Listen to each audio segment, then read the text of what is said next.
Saudara-saudara, hari kita kembali untuk membahas 10 hukum di dalam kitab suci. Kita sudah berbulan-bulan membahas hukum dari pertama sampai dengan yang ke-6.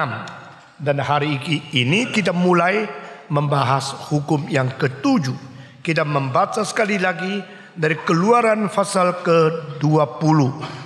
Kita membaca sekali lagi dari ayat permulaan sampai dengan ayat yang ke-13. Lalu Allah mengucapkan segala firman ini, Akulah Tuhan Allahmu yang membawa engkau keluar dari tanah Mesir, dari tempat perbudakan. Jangan ada padamu Allah lain di hadapku. Jangan membuat bagimu patung yang menyerupai apapun yang ada di langit di atas, atau yang ada di bumi di bawah, atau yang ada di dalam air di bawah bumi. Jangan sujud menyembah kepadanya atau beribadah kepadanya, sebab Aku Tuhan Allahmu adalah Allah yang cemburu, yang membalaskan kesalahan bapa kepada anak-anaknya, kepada keturunan yang ketiga dan keempat dari orang-orang yang membenci Aku. Tapi Aku menunjukkan kasih setia kepada beribu-ribu orang, yaitu mereka yang mengasihi Aku dan yang berpegang pada perintah-perintahku. Jangan menyebut nama Tuhan Allahmu dengan sembarangan, sebab Tuhan akan memandang bersalah orang yang menyebut namanya dengan sembarangan. Ingatlah dan kuduskanlah hari Sabat. 6 hari lamanya engkau akan bekerja dan melakukan segala pekerjaanmu. Tetapi hari ke-7 adalah hari Sabat Tuhan Allahmu. Maka jangan melakukan sesuatu pekerjaan, engkau atau anakmu laki-laki, atau anakmu perempuan, atau hambamu laki-laki, atau hambamu perempuan, atau hewanmu, atau orang asing yang di tempat kediamanmu. Sebab 6 hari lamanya Tuhan menjadikan langit dan bumi, laut dan segala isinya, dan Ia berhenti pada hari ke-7. Itulah sebabnya Tuhan memberkati hari Sabat dan mengkuduskannya. Hormatilah ayahmu dan ibumu, supaya lanjut umurmu di tanah yang diberikan Tuhan Allahmu kepadamu. Semua membaca dari ayat 13 sampai dengan ayat ke-17. Jangan membunuh, jangan berzina, jangan mencuri, jangan mengucapkan saksi dusta tentang sesamamu, jangan mengingini rumah sesamamu, jangan mengingini istrinya, atau hambanya laki-laki, atau hambanya perempuan, atau lembunya, atau keledainya, atau apapun yang dipunyai sesamamu. Mari kita berdoa. Sekali lagi kami datang menghampiri hadirat-Mu. Kami yang miskin, kami yang serba kurang, kami yang sangat keras hati, kami yang perlu didikan, hajaran, teguran, khususnya firman Tuhan. Hari ini minta kepadamu, berilah pencerahan melalui firman-Mu ke dalam hati kami. Di dalam pekerjaan Roh-Mu yang kudus, siapkan hati kami seperti lusa yang menginginkan air, aus kepada kebenaran. Tuhan bekerja di dalam kebaktian ini, bekerja di dalam hati kami masing-masing, memberikan keausan, kesadaran di dalam hati sanubari kami masing-masing, sehingga kami boleh menerima firman-Mu yang hidup dan yang menghidupkan, firman-Mu yang suci dan yang mengkuduskan, firman-Mu yang benar dan membawa kami ke dalam kebenaran. Dengar doa kami Tuhan. Kami serahkan hamba-Mu yang hina, serahkan setiap anak-Mu yang datang di sini di dalam tangan-Mu. Kiranya Roh-Mu yang kudus bekerja untuk menjamah kami, mendidik kami, melengkapi kami, bentuk kami, mengubah kami makin serupa dengan Tuhan.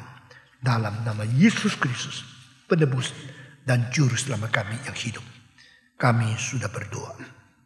Amin. Melalui berminggu-minggu kita telah selesai dengan perintah yang ke-6, jangan membunuh. Dari perintah ke-5 sampai perintah ke-10 Ini merupakan 6 perintah yang bersangkut paut dengan human relationship. Bagaimanakah hubungan manusia dengan manusia? Manusia dan manusia telah membentuk keluarga. Manusia dan manusia menjadi kawan. Manusia dan manusia berikatan sesuatu hubungan antara manusia menjadi masyarakat. Manusia dan manusia membentuk komunitas. Manusia dan manusia membentuk negara, membentuk dunia humanity. Saudara-saudara sekalian, dan antara manusia dan manusia harus ada ikatan-ikatan yang patuh kepada perintah-perintah Tuhan Allah. Barulah boleh kita melestarikan hidup kemanusiaan di dalam sepanjang sejarah. Saudara-saudara sekalian, dan Tuhan Allah menetapkan perintah-perintah ini untuk menjamin manusia boleh hidup dengan rukun, boleh hidup dengan suci, dan boleh hidup dengan terjamin keamanan dan kebahagiaan. Itu sebab yang pertama adalah hormatilah ibu bapamu. Mereka yang melahirkan engkau, mereka membesarkan engkau, meskipun bukan orang sempurna, tapi di dalam status sebagai orang tua, pasti ada sesuatu niat untuk anaknya lebih baik dari mereka. Anaknya mendapat berkat, menjadi bahagia.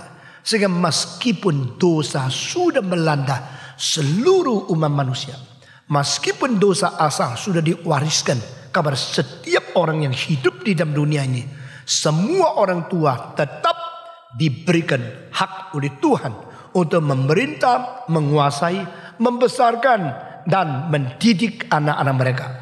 Itulah sebabnya di dalam Alkitab tidak ada ajaran kalau orang tuamu tidak beres, engkau berhak membunuhnya, melawannya, mengkhianatinya, atau melecehnya. Tidak ada. Alkitab mengatakan hormatilah orang tuamu sebagai satu perintah yang tidak terkecuali. Tidak peduli orang tuamu berapa tidak baik dan sebagainya, tetap mereka dipakai Tuhan untuk menjadi yang melahirkan engkau, yang berhak membesarkan engkau, memelihara engkau, dan mendidik engkau. Hormati orang tuamu supaya umurmu boleh dipanjangkan di dalam dunia ini. Baru Tuhan mengatakan dengan perintah selanjutnya, jangan membunuh.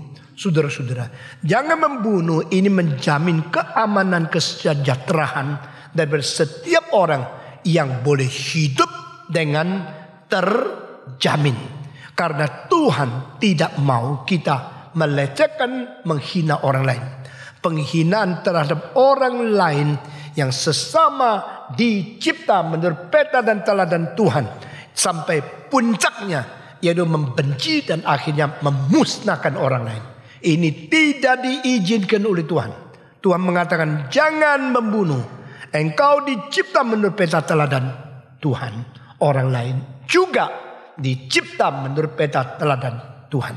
Itu sebab setiap orang harus menghargai, harus menghormati keberadaan orang lain di sekitar kita. Jikalau kita tidak menghargai atau kita membunuh, maka Alkitab mengatakan barang siapa yang mengalirkan darah manusia yang lain, darah dia harus juga dialirkan. Di sini Tuhan menyatakan bahwa setiap manusia bernilai sama seperti manusia yang lain. Tidak bisa kita katakan orang yang miskin kurang bernilai, orang yang bodoh kurang bernilai, orang yang cacat kurang bernilai, atau orang yang sakit kurang bernilai. Orang yang kelasnya lebih rendah di dalam masyarakat itu tidak bernilai, sehingga boleh disembarangkan, boleh dihadapi dengan tidak menghargai keberadaan hidupnya. Ini tidak bisa. Di hadapan Tuhan Allah, setiap manusia itu mempunyai nilai yang tinggi, karena setiap orang dicipta menurut peta dan teladan Tuhan. Itu sebab minggu lalu di dalam khotbah terakhir kita membicarakan bagaimana di dalam peperangan, bagaimana di dalam eutanasia, bagaimana di dalam aborsi. Ini semua isu menyangkut penghinaan atau pelecehan terhadap keberadaan manusia yang lain. Ini semua termasuk di dalam melanggar hukum yang keenam. Saudara-saudara, hari ini kita membicarakan ke dalam perintah yang ketujuh. Jangan berzina. Sudah kalau mengamati dan membandingkan perintah-perintah dari Tuhan daripada kitab suci ini, maka tidak ada buku yang lebih tinggi daripada ajaran di dalam firman Tuhan. Manusia dengan manusia diikat dengan 6 perintah ini. Hormati orang tua, tidak membunuh, tidak berzina, dan tidak mencuri, dan tidak boleh tamak, serta tidak bersaksi dusta, melanggar kebaikan orang lain, dan jangan menginginkan barang, istri, dan kepemilikan daripada orang lain. Ini menjadi perintah-perintah yang paling baik untuk menjamin keadaan masyarakat yang bahagia. Saudara-saudara, jangan berzina. Ini menjadi satu perintah yang sangat penting setelah menghormati ibu bapak dan jangan membunuh. Kenapakah di dalam kitab suci, khususnya dari perjanjian lama, di dalam ajaran Musa begitu menekankan akan perzinahan? Karena Tuhan kita adalah Tuhan yang suci. Saudara-saudara, ini merupakan satu hal yang tidak mungkin dipalsukan. Saudara, jangan lupa bakat, talenta, pengertian ilmu bisa dipelajari dan bisa dipalsu. Ijazah bisa dipalsu. Segala sesuatu bisa dipalsu. Tetapi kesucian tidak bisa dipalsu. Orang yang suci itu suci. Orang hatinya bersih itu bersih. Kesucian itu bukan kualifikasi yang bisa dipelajari. Kesucian bukan syarat-syarat yang ditambahkan dari luar. Kesucian adalah satu substansi yang paling esensial yang tidak mungkin ditiru dan tidak mungkin dipalsukan. Saudara-saudara, begitu banyak pendeta yang mempunyai bakat, talenta, dan karya yang begitu besar kelihatan. Sehingga kita melihat kalau dari luar, dari lahiriah, banyak pendeta yang mempunyai bakat dan cara pidato, daya tarik masa yang luar biasa. Tapi satu hal yang selalu gagal, yaitu hidup kesucian. Karena apa? Inilah satu hal yang tidak bisa diimitasi. Inilah satu hal yang tidak bisa ditiru. Setan bagaimanapun dia berpura-pura munafik menjadi seperti malaikat yang terang. Satu-satunya hal yang tidak mungkin dicapai oleh setan yaitu hidup kesucian. Dia tidak mungkin suci karena dia adalah si jahat itu. Dia adalah penuh dengan nafsu, penuh dengan dosa, palsu, dan penipuan muslihat. Semua hal yang tidak beres ada dalam hidupnya. Dia boleh senyum begitu indah. Dia boleh berbakat begitu besar. Dia boleh berkuasa seperti orang yang mempunyai otoritas yang tinggi. Memang setan adalah malaikat yang berkuasa besar. Tapi satu-satunya yang tidak mungkin ada pada dia adalah hidup suci atau zat substansi kesucian. The holiness cannot be imitated. The holiness is the essence of the true life who is so close to God. Allah kita adalah Allah yang suci. Tidak ada cacat celah, tidak ada dosa, tidak ada sesuatu di dalam hidupnya cacat yang menyatakan bahwa dia tidak suci. Kristus adalah satu-satunya yang mutlak suci. Dan dia mengatakan, pada waktu engkau melihat aku, engkau bukan melihat aku, engkau melihat dia yang telah mengutus aku. Di dalam semua perintah yang diberikan Tuhan, ada satu prinsip yang Tuhan katakan sendiri. Di dalam segala sesuatu engkau harus suci. Karena aku Tuhan yang memanggilmu adalah Tuhan yang suci. Semua perintah, semua ajaran, semua firman yang keluar dari mulut Tuhan adalah berdasarkan satu zat ilahi. Satu sifat moral yang tidak pernah ada dari semua yang disebut ilah di luar Tuhan yang asli. You should be holy in all things you do, because I, your God, the one who called you, is a God of holy. Saudara-saudara, holiness, kesucian, ini menjadi zat ilahi yang tidak ada bandingnya. Karena Tuhan itu suci, maka Tuhan mengatakan, aku adalah Allah yang cemburu. Di dalam bahasa Tionghoa, aku adalah Allah yang cemburu kepada segala kejahatan dan kerusakan. Jadi bukan cemburu karena engkau lebih baik daripada dia. Cemburu karena engkau jahat, karena engkau dinodai, karena engkau sudah mencacatkan diri, engkau telah mencermaskan diri, sehingga setelah engkau dicemarkan, Tuhan mengatakan, aku tidak puas kepadamu.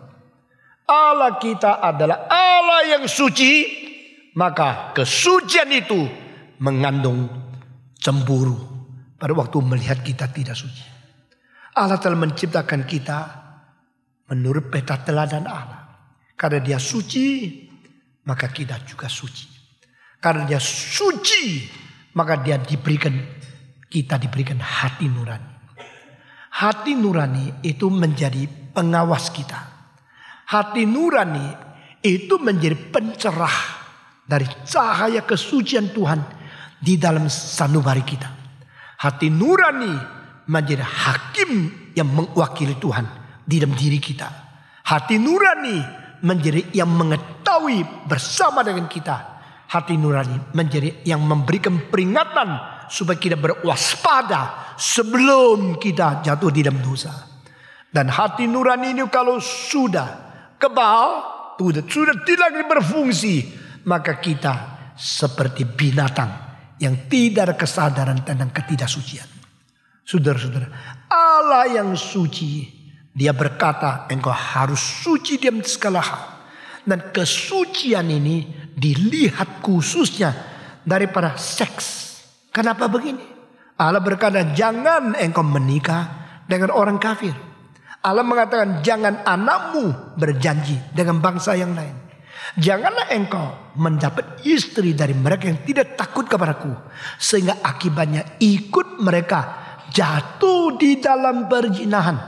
Saya heran, kenapakah seks dan kesucian ini selalu dikaitkan di Alkitab? Karena bangsa yang tidak takut kepada Allah selalu seksnya tidak beres. Orang mengatakan Allah. Kalau hidup seks tidak beres, saya meragukan agamanya sejati. Saudara-saudara, di dalam kitab suci ini menjadi ciri khas. Engkau adalah umatku. Engkau adalah umatku, anakku. Engkau harus suci. Saudara-saudara, banyak psikologi pembimbingan keluarga. Tetapi kalau tidak mengerti poin ini, semua omong kosong. Kita harus rukun, kita harus baik.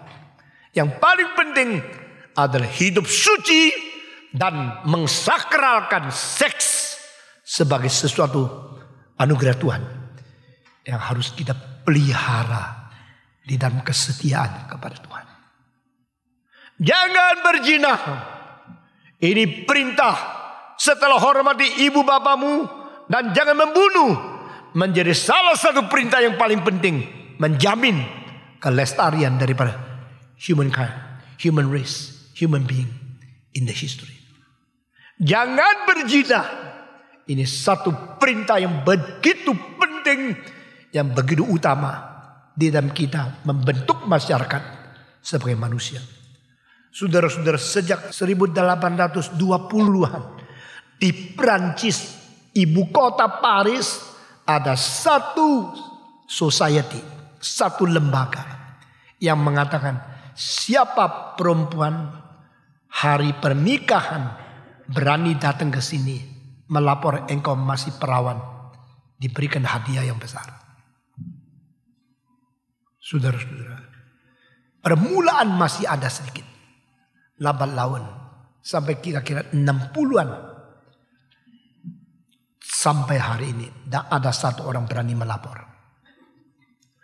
Setelah 1789, revolusi Prancis yang terus berkembang sampai 1793, Marie Antoinette sama Louis ke-16 dipenggal kepala dengan guletin.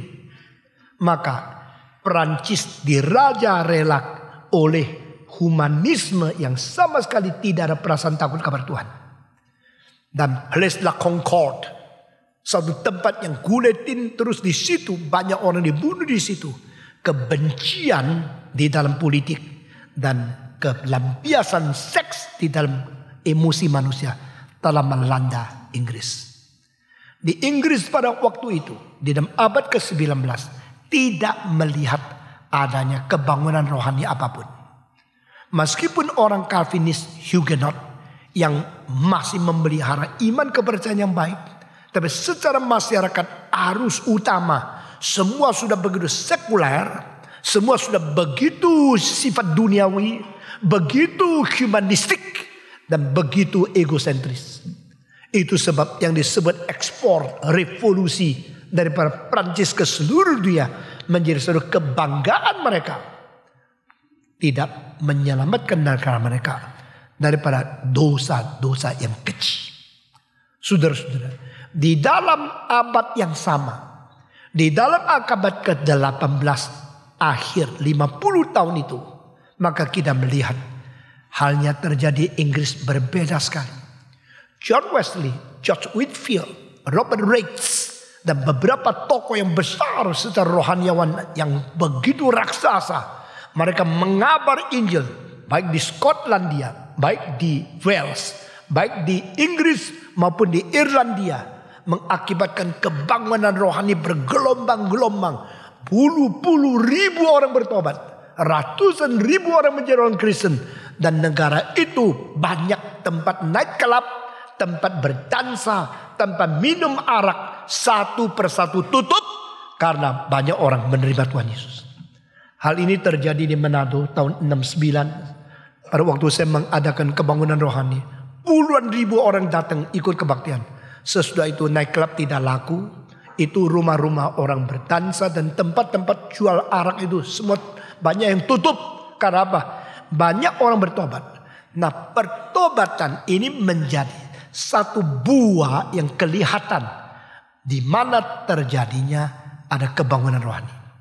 Penginjilan yang hanya menambah banyak anggota masuk gereja, ribut-ribut ramai sekali, tidak membuktikan itu ada kebangunan rohani. Kebangunan rohani mengakibatkan berbuah di dalam hidup sehari-hari. Manusia yang mabuk-mabuk sekarang berhenti. Manusia yang suka berjudi sekarang berhenti. Manusia yang suka berzina sekarang berhenti. Manusia yang melampiaskan nafsu sekarang berhenti. Dan mereka mulai menangisi dosa mereka. Mereka mulai mencari kehendak Tuhan. Mereka mau membaca kitab suci. Mereka suka memuji Tuhan. Dan mereka suka hidup di dalam kesucian. Saudara-saudara, itulah perbedaan Inggris dan Perancis. Perancis makin humanistik, makin human centered, makin anthropocentrik, makin meninggalkan Tuhan. Dan Inggris pada waktu itu kembali kepada Tuhan. Gereja penuh dengan orang. Tetapi saudara-saudara, abad 19 Inggris menjadi satu negara yang mengirim misioneri paling banyak ke seluruh dunia.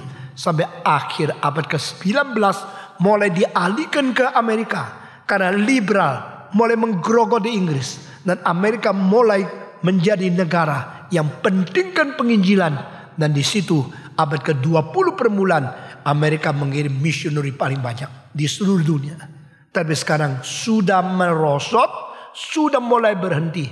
Dan negara Inggris sekarang mungkin hanya satu orang di antara 100 pemuda Inggris yang mempunyai pengalaman masuk ke dalam gereja. Jauh lebih sedikit daripada Indonesia. Meskipun di situ katanya ada negara Kristen dan sini negara Islam. Kita berjuang supaya lebih banyak orang mendengar Injil kembali kepada Tuhan. Saudara-saudara, Perancis di dalam abad ke-19 sudah mulai meninggalkan Tuhan. Mulai kurang misioneri. Dan gereja mulai menjadi kosong. Dan sekularisme dan hidup suci mulai dibuang-buang oleh manusia. Saudara-saudara, mungkin sejak 1860 sampai sekarang tidak ada orang berani pergi melaporkan dan mengaku saya masih perawan sebelum hari dia nikah. Inilah keadaan dunia. Bagaimana dengan kita? Tuhan berkata jangan berzina. Ini perintah dari Tuhan yang tidak mungkin Tuhan merubahkan. Saudara-saudara, dari hari pertama Musa menerima papan di mana Tuhan dengan tangan sendiri menulis semua perintah ini, sampai hari ini tidak ada perubahan. Tuhan Allah tidak akan berubah hanya karena manusia ingin berubah. Tuhan Allah tidak mungkin berubah meskipun manusia selalu menganggap segala sesuatu harus berubah. Sekarang di Amerika, Obama dengan satu modal untuk menarik banyak orang, change. Saudara-saudara, ada hal yang perlu change, tapi ada hal yang tidak perlu change. Allah kita adalah Allah yang tidak berubah dari kekal sampai kekal. Allah kita adalah Allah dari dulu, sekarang sampai selama-lamanya, tidak ada perubahan. Karena yang benar, yang suci, yang sempurna, tidak perlu ada perubahan. Dan perintah yang diberikan oleh Tuhan sama, berdasar daripada rencana dan kehendak Allah yang paling sempurna, maka tidak perlu ada perubahan. Saya memberikan satu cerita yang pendek. Seorang bernama Ilich Peter Tchaikovsky di Moskow. Dia menjadi seorang profesor musik di bawah seorang rektor sekolah musik yang namanya Anton Rubinstein. Bukan Arthur Rubinstein. Ini Arthur Rubinstein abad 20, itu abad 19. Anton Rubinstein menjadi seorang rektor sekolah musik. Di bawahnya ada seorang profesor namanya Peter Ilich Tchaikovsky. Waktu Tchaikovsky menulis piano concerto number 1, mungkin sebagian Anda pernah dengar. Tim tam tim tam, tam tim tam tim tam,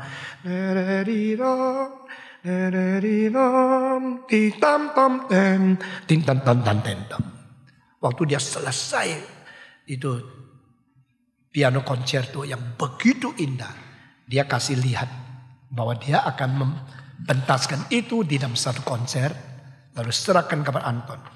Anton Rubinstein dengan shock dia rektor, dia melihat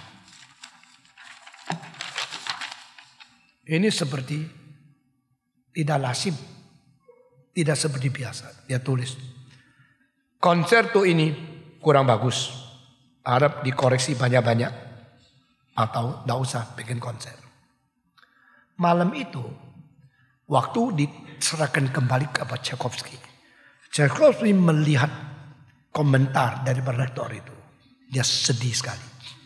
Karena dia sudah curahkan segala sesuatu, bakat dia dan kemungkinan untuk membuat piano konser itu begitu sempurna.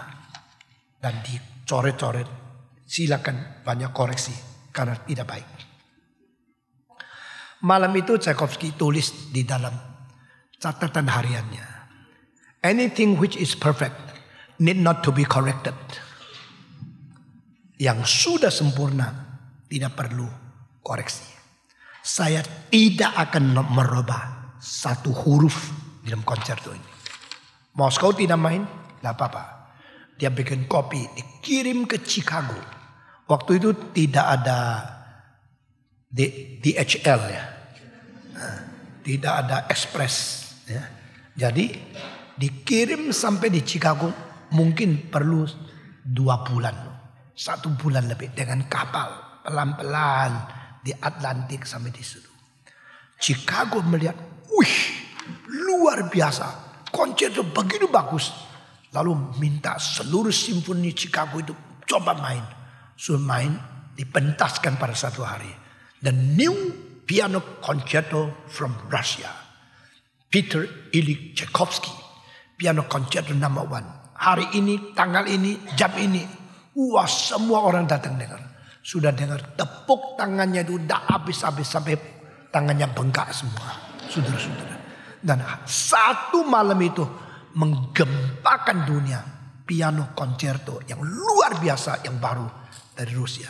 Nama Tchaikovsky langsung keliling dunia. Semua orang bicara tentang musik dia. Dan tidak lama kemudian sebanyak waktu New York Carnegie Hall itu diresmikan. Justru undang Tchaikovsky dari Rusia untuk menjadi konduktor. Seperti kita undang Yahya Ling datang. Nanti kalau sudah ini konser kita jadi. Nah saudara-saudara, ini salah satu peristiwa yang paling besar. Tapi kenapa gurunya mengatakan ini? Karena guru stop. Koreksi, kurang bagus. Dia sudah biasa tulis koreksi. Dan cara tulis koreksi tidak pernah dikoreksi. Dia cuma minta orang koreksi. Dan dia tidak butuh koreksi. Tetapi si Tchaikovsky mengatakan anything which is perfect need not to be corrected. Saudara-saudara, saya berapa bulan ini terus pikir satu hal. Kenapa banyak teolog liberal? Kenapa banyak orang mau koreksi Alkitab? Mereka sok. Karena mereka anggap mereka lebih pintar dari Tuhan. Mereka anggap Tuhan itu adalah Allah yang kuno. Mereka profesor modern. Karena mereka tidak bisa percaya, maka mereka berusaha mengkoreksi Alkitab. Simply because they own disbelief. They hide themselves behind the mask of an unbeliever. Saudara-saudara, di hadapan Tuhan Allah, manusia hanya dua macam. Yang beriman atau yang tidak beriman. Di hadapan Tuhan Allah, yang beriman hanya dua. Beriman kepada kebenaran, beriman kepada kesalahan. Di hadapan Tuhan Allah, yang beriman kepada kebenaran, yaitu mereka yang tahu dan taat, atau yang tahu tapi berontak. Itu saja. Kita jangan main-main. Semua firman keluar dari mulut Allah tidak ada salahnya. Amin. Semua firman Tuhan keluar dari Allah tidak perlu koreksi. Allah yang tidak berubah memberikan 10 hukum. Kira-kira 20 tahun yang lalu pada waktu saya mempelajari psikologi. Psikologi mengatakan jangan ngajar kabar anak. Jangan. Itu tidak baik. Saudara pernah belajar psikologi? Jangan. Tapi saya pikir kenapa Tuhan bilang jangan? Jangan membunuh, jangan berzina, jangan mencuri, jangan. Ini ada 5 yang pakai jangan sebagai permulaan. Apakah Allah tidak ngerti psikologi? Jadi psikolog dunia ini harus mengkoreksi Tuhan Allah. Tetapi justru psikologi yang mengatakan jangan pakai jangan, justru dia pakai jangan. Nggak ngerti? Kalau ngajar anak jangan pakai jangan. Jangan itu sudah jangan kan? Dia sudah pakai jangan untuk suruh orang jangan. Ini kan pukul mulut sendiri. Saudara-saudara, saya makin lama makin tidak percaya kepada manusia. Setelah kita bandingkan semua firman manusia dan firman Tuhan, kita tahu Allah tidak pernah salah. Allah mengatakan jangan membunuh, jangan berzina, nothing wrong. Perlu, jangan, itu perlu. Di hadapan bahaya, di pinggir daripada itu jurang, masa ditulis mau terjun silakan. Pasti situ bilang jangan melanggar garis ini, jangan terlalu tepi, jangan, itu perlu. Nah, Tuhan tidak salah. Tuhan mengatakan jangan berzina. Saudara-saudara, orang itu diciptakan dengan jauh lebih bebas daripada binatang-binatang. Saudara, binatang-binatang sudah dikomputerisasikan. Semua 1, 2, 3. Binatang-binatang sudah dikomputerisasikan. Jadi dia adalah makhluk yang juga ada seks. Dia juga ada nafsu makan. Dia ada insting tahu. Dia ada emosi. Ada kemauan yang paling minim. Jadi dia mau makan. Dia mau menikah. Dia mau jalan. Dia mau lihat ini. Ada. Sama-sama manusia. Tapi bedanya apa? Dikomputerisasikan. Jadi semua binatang hidupnya itu sama acaranya semua dikomputerisasikan. Tidak diberikan sesuatu kelincahan daripada nafsu kebebasan untuk mencoba ini coba itu. Jadi kucing tidak bisa. Aduh, aku ingin ke Amerika lihat-lihat. Tidak ada itu. Ya. Aku ingin kalau berenang bagaimana. Aku ingin kalau pakai jaket tahu panasnya gimana. Tidak ada gitu. Dia tidak kelincahan, fleksibilitas dan sesuatu liberty atau sesuatu freedom untuk mencoba sesuatu di luar insting dia. Dia hanya dikomputerisasikan. Sehingga binatang itu kalau waktu makan, ya dia cari makan. Kalau tidak ada, ya lapar. Kalau ada, dia makan banyak sedikit. Begitu. Tapi kalau waktu dia mau nikah, komputernya itu jalan. Sampai saat dia nikah,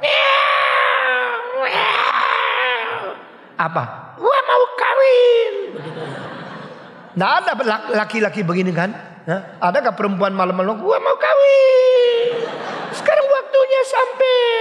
Komputer sudah jalan. Nah, ada itu kan? Dia bisa tahan, dia bisa tunggu, dia bisa malu. Karena manusia adalah manusia. Manusia itu dicipta Tuhan begitu berbeda dengan segala makhluk. Manusia berbeda dengan semua binatang. Karena kita bukan robot. Kita bukan komputer. Itu sebab manusia diberikan keunikan di dalam hal khususnya seks. Saudara-saudara, engkau tidak dikomputerisasikan. Engkau diberikan maksimal kenikmatan yang tidak mungkin dimiliki oleh binatang apapun. Engkau harus bersyukur kepada Tuhan. Engkau waktu dilahir bukan kucing. Pernah berterima kasih. Bapak terima kasih. Aku bukan kucing. Pernah enggak?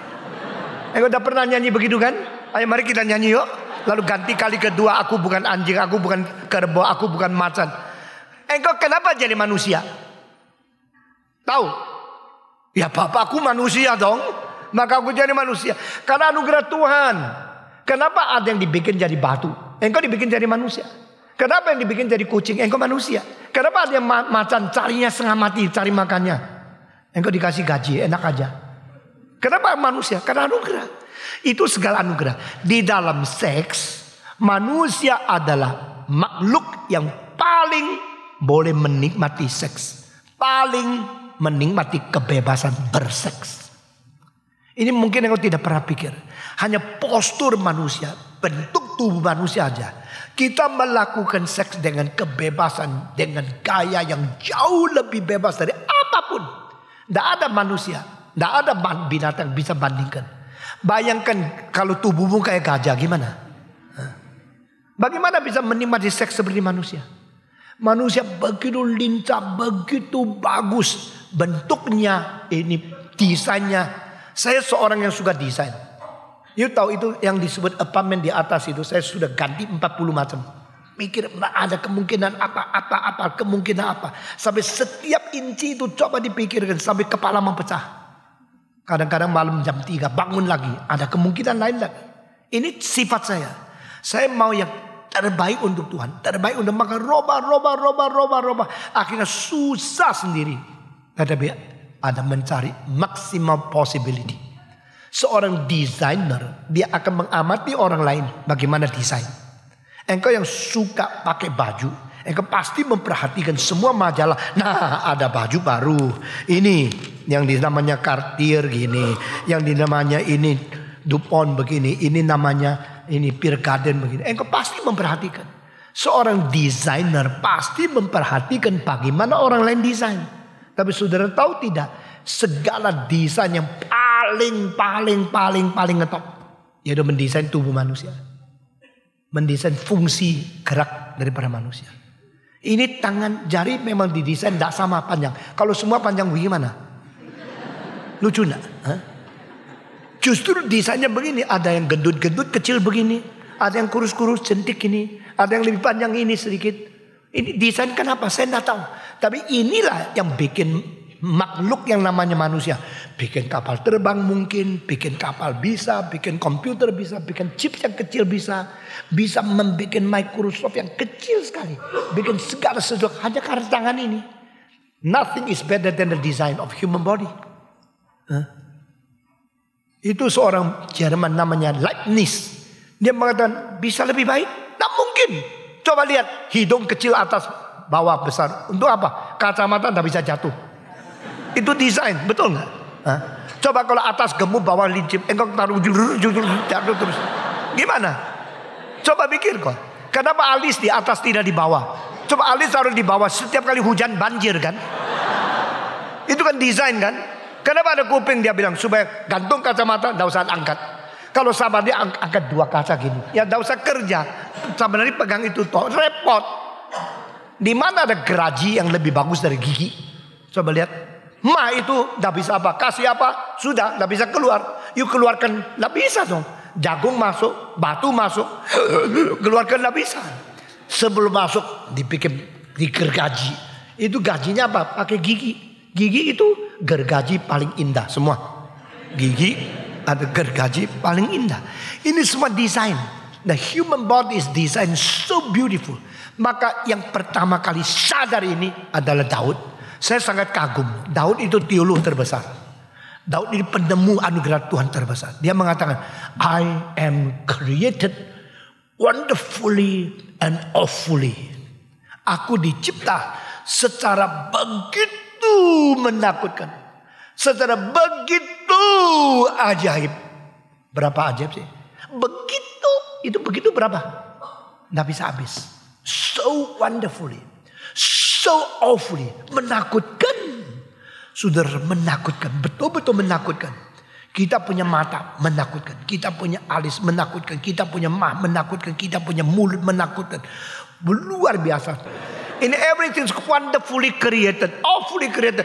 Puji Tuhan. Semua bilang puji Tuhan. 1, 2, 3. Kenapa hidungmu lubangnya ke bawah dan ke atas? Karena tidak mau banjir kan? Kalau dibalik gini hujan masuk langsung influenza. Semua itu begitu ajaib. Dan tubuh manusia dicipta untuk menjadi satu kenikmatan seks yang paling ajaib. Tidak ada binatang bisa menikmati hubungan seks lebih daripada manusia. Itu masih tidak cukup. Masih mau berzina? Keterlaluan.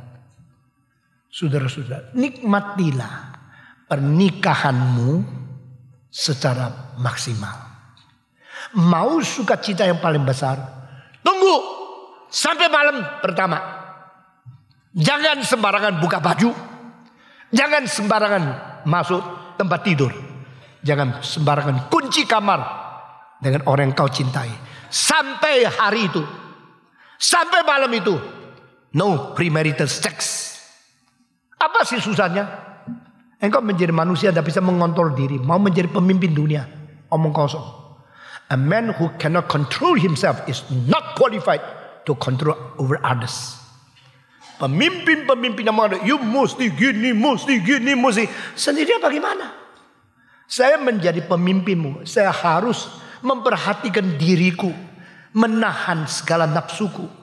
Mengatur akan tabiatku. Supaya aku menjadi teladan dalam segala hal. Saudara-saudara, saya betul-betul tidak bermain-main mendirikan gereja ini. Mengadakan gerakan ini. Karena saya di dalam segala hal berhati-hati untuk menjadi teladan. Saudara-saudara, seorang yang takut kepada Tuhan, di mana dia pergi, dia percaya Allah ada di situ. Kalau engkau percaya Allah itu maha ada, maka mana ada mungkin ada satu tempat yang engkau berani berbuat dosa, seolah dia tidak ada di situ. Oh Tuhan yang ada di mana mereka kecuali sini, karena sini tidak kamu, aku berani berbuat dosa. Ada sih kamar di mana Tuhan tidak lihat? Adakah kamar hotel di mana Tuhan tidak hadir? Adakah tempat di belakang mobil yang engkau boleh melangsungkan seks yang Tuhan tidak tahu? Adakah satu tempat yang engkau melarikan diri dari kehadiran Tuhan? Tidak ada. Tuhan berkata jangan berzina.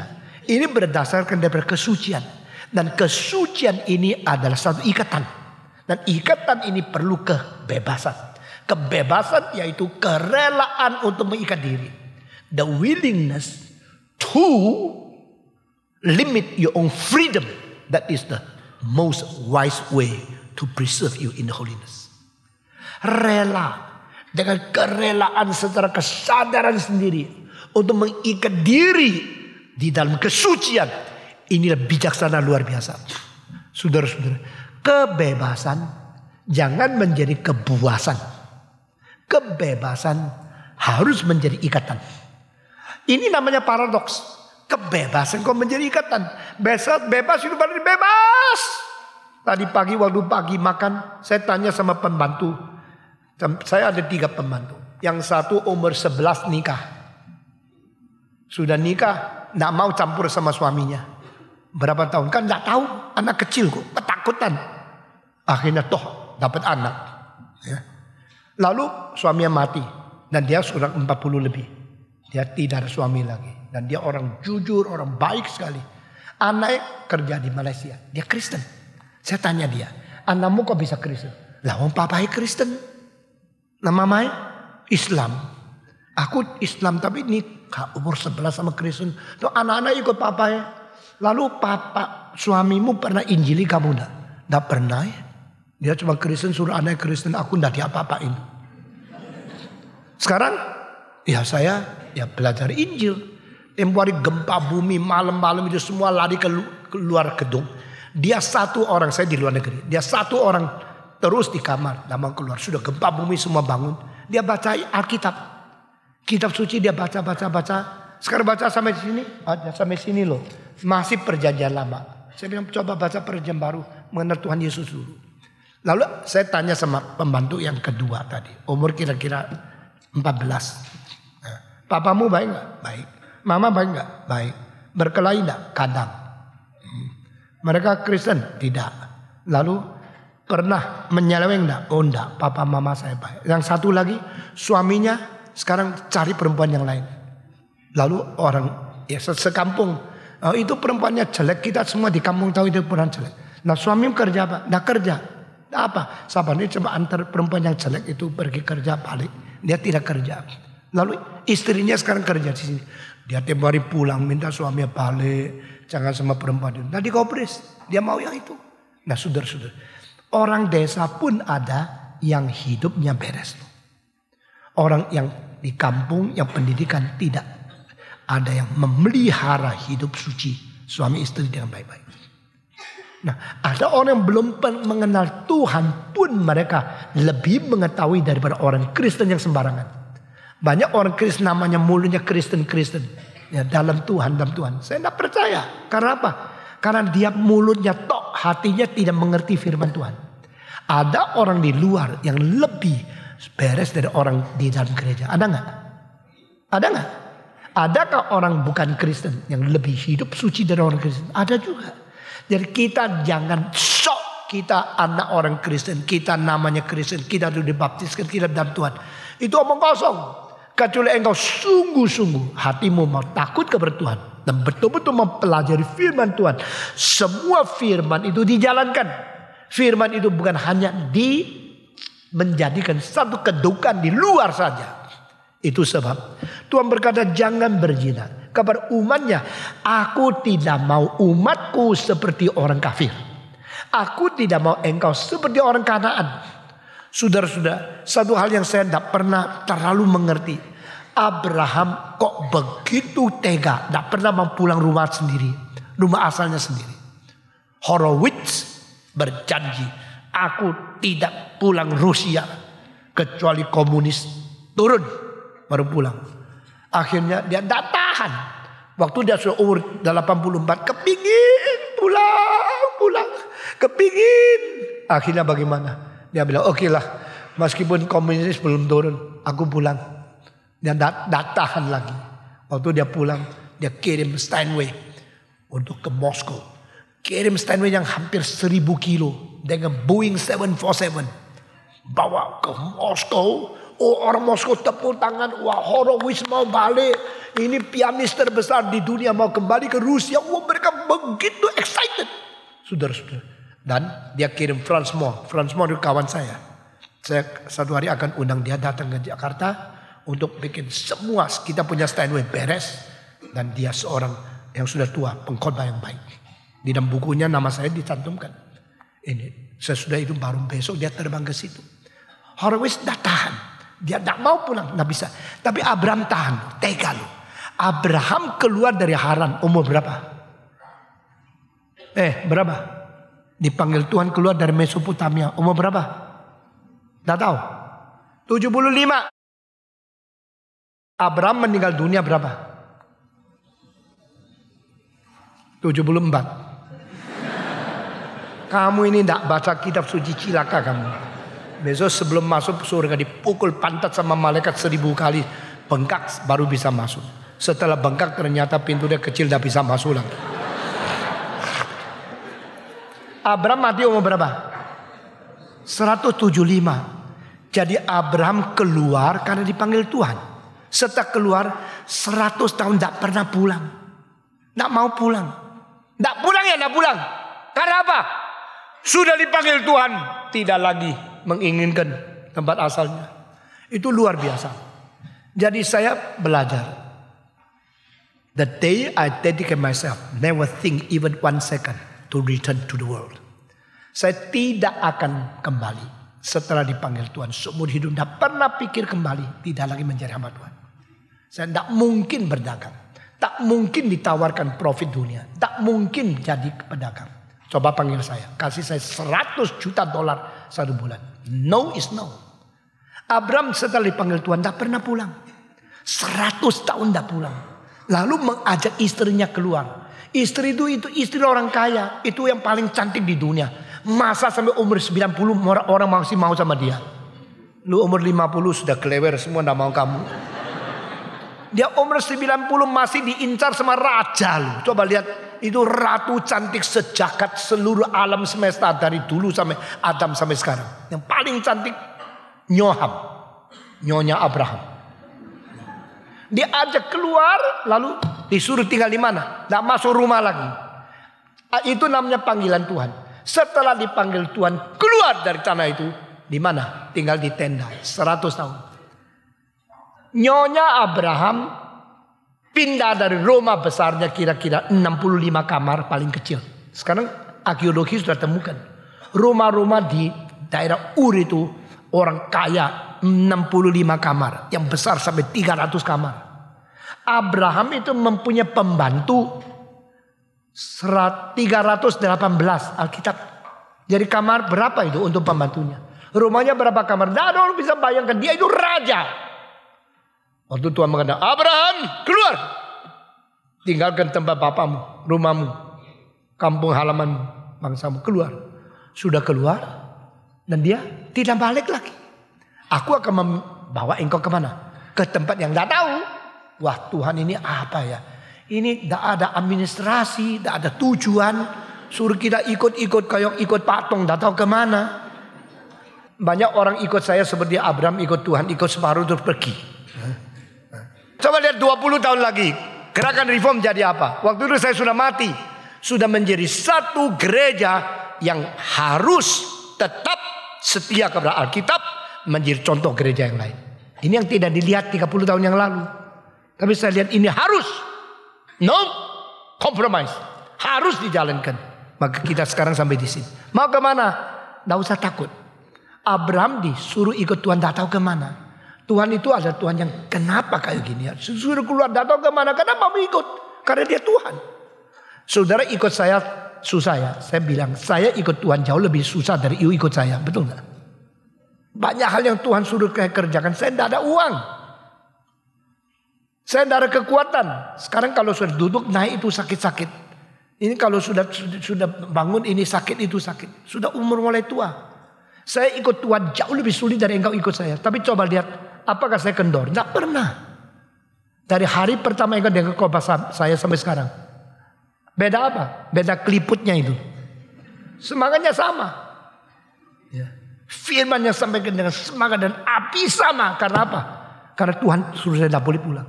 Abraham hanya satu kali kesempatan boleh pulang.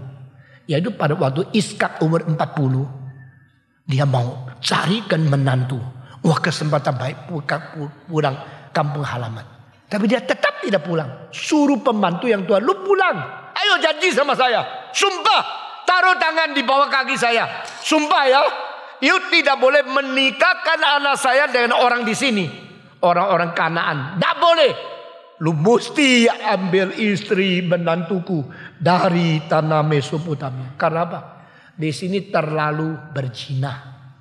Perempuan-perempuan terlalu murah. Mereka terlalu gampang naik tempat tidur. Aku tidak mau anakku nikah tak karu-karuan. Engkau mesti sumpah pergi. cari di situ. Meskipun mereka belum kenal Allah, tapi mereka dari situ aku dipanggil. Di situ masih ada pengertian moral dan kesucian daripada seks yang lebih tinggi dari sini. Engkau mesti pergi cari perempuan dari situ. Akhirnya dapat Rebeka. Saudara-saudara sekalian, ini Alkitab. You are my people. I am holy God. I want you to be holy in everything you do, because the God who called you is the God of holiness. Aku adalah Allah yang suci, engkau harus suci. Dan kesucian mulai daripada seks. Kesucian mulai daripada hidup pernikahan. Kesucian mulai daripada keluarga. Jangan main-main. Membiarkan diri kita hidup seperti orang luar, itulah hal yang paling menyedihkan Tuhan. Menahan nafsu kita dan memisahkan kita dari orang-orang berzina, menyatakan kita anak Tuhan. Saudara-saudara, cinta kasih yang berkompromi, cinta kasih yang tidak ada batas, itu bukan cinta kasih dari Tuhan. Cinta kasih yang suci, cinta kasih yang cemburu kepada kesalahan dan benci kepada perzinahan, itu cinta kasih yang daripada Tuhan. Tuhan berkata, jangan berzina. Hari ini saya khotbah sampai di sini. Dan minggu depan kita teruskan perintah yang ketujuh ini. Mari kita berdoa. Bapa di dalam surga, kami berterima kasih karena Engkau adalah Tuhan yang suci, dan Engkau adalah Tuhan yang memerintahkan kesucian kepada anak-anak-Mu. Engkau telah memusnahkan semua bangsa perzinahan dalam zaman yang kuno. Engkau telah memerintahkan umat-Mu untuk membunuh semua bangsa perzinahan yang melanggar kesucian Tuhan. Engkau mau memelihara satu bangsa yang hidup suci, memancarkan cahaya kesucian Tuhan di dalam dunia ini. Kami berdoa bagi gereja ini, berdoa bagi orang Kristen yang mendengarkan firman-Mu. Kiranya Engkau memberikan kekuatan kepada kami untuk memelihara kesucian Tuhan di dalam dunia. Terimalah doa kami, peliharalah hidup kami, dengarlah seruan kami. Kami serahkan semuanya dalam nama Yesus Kristus, penebus dan juru selamat kami yang hidup. Amin.